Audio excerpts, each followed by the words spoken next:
প্রিয়া, তুই কাল স্কুলে আসছিস না কেন? কাল আমি পার্সোনালি তোর জন্য আমি নোটগুলো নিয়ে এসেছিলাম, তোকে আমি দেবো বলে, আর এসে দেখি তুই স্কুলেই আসিসনি। এরকম কিন্তু আমি একদমই আশা করিনি তোর থেকে যে তুই স্কুল বন্ধ করবি।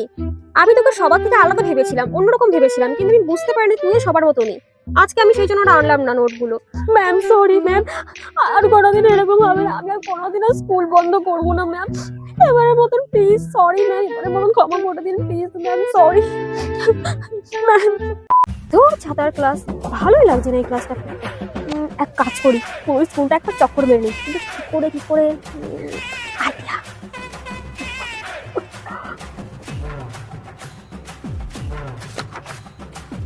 সঙ্গীতা, বাহ, আমি এখানে ক্লাস করাচ্ছি আর আপনি খুব সুন্দর নিশ্চিন্তে ঘুমাচ্ছেন, তাই না? কান ধরে এক্ষুনি রুমের বাইরে যাবি, গিয়ে পুরো স্কুলটা এক চক্কর বেড়ে আসবি, যা।